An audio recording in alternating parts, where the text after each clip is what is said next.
माझं नाव महादेवी संजय रणदिवे। मी एका ड्रायव्हरची मुलगी आहे। माझ्या वडिलांचं नाव संजय महादेव रणदिवे। हे 25 वर्षापासून ड्रायव्हिंग करतायत।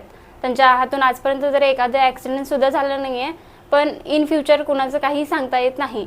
पण ड्रायव्हरांची म्हणजे व्हॅल्यू काय आहे हे आपल्याला पूर्ण जगाला कळून द्यायची आहे।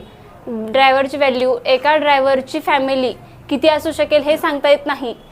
माझ्या वडिलांना, आम्ही 4 मुली, 1 भाऊ आहे। माझ्या वडिलांवरतीच माझं कुटुंब चालतं। आमच्या शिक्षणाचा खर्च, फॅमिलीचा खर्च पूर्ण सगळं वडिलांच्या ह्याच्यावरती चालतं। मग सरकारने असा नियम का काढला जेणेकरून ड्रायव्हरच्या हातून काही चुकी झाल्यास की एवढी मोठी रक्कम प्लस एवढी मोठी सजा। ड्रायव्हर जर सजा काटण्यासाठी जर जेलमध्ये गेले समजा, मग ड्रायव्हरची फॅमिली काय करायचं?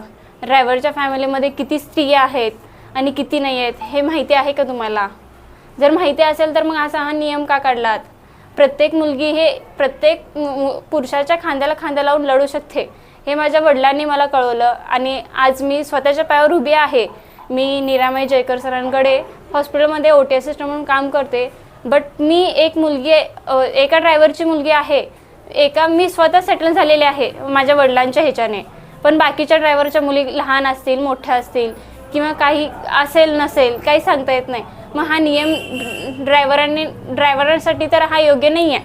मग ड्रायव्हर जर संप काढल्यातच आता, पण आता जरी चालू केलं त्यांनी, ड्रायव्हरमुळे प्रत्येकांचे मालगाडी आहेत। मालगाडीमुळे सोशल मीडियाचे सामान असतील किंवा खाण्यापिण्याचे सामान असतील, सगळ्या ड्रायव्हरांनी जिथल्या जिथे थांबून आपल्या घरी गेल्यात तर विचार करा कुठून कुठपर्यंत संपाचा परिणाम पडेल ह्याचा सुद्धा विचार केला पाहिजे।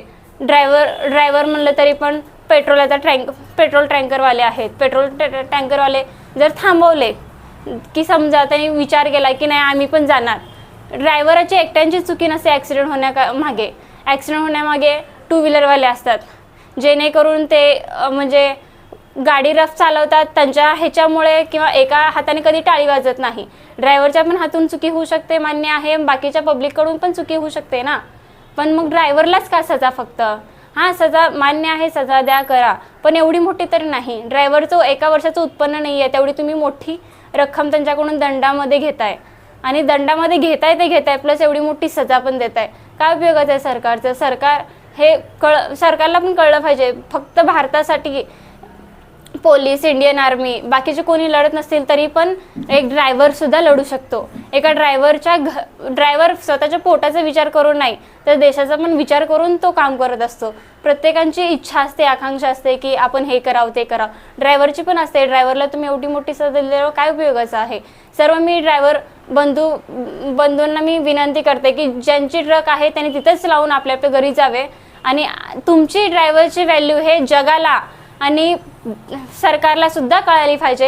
ह्याच्यामुळे मी तुम्हाला कळकळून विनंती करते की तुम्ही गाडी चालवू नका जोपर्यंत हा नियमच्या विरुद्ध कोर्टला आवाज निघत नाही, तोपर्यंत तुम्ही जिथल्या तिथं गाडी थांबून आपल्या घरी या। घरात तुम्ही उपाशी राहा भले, पण एवढी मोठी सजाचं आणि ह्याच्या पोटी पडू नका, कारण तुमची एकट्यांची चुकी नसते। बाकीचे कारवाले आहेत, छोट्या छोट्या गाड्या, एक जण ड्रिंक करून चालतात, ते तुम्ही टाळा। ड्रिंक करून चालवणं हा तुमच्यासाठी धोका असतो।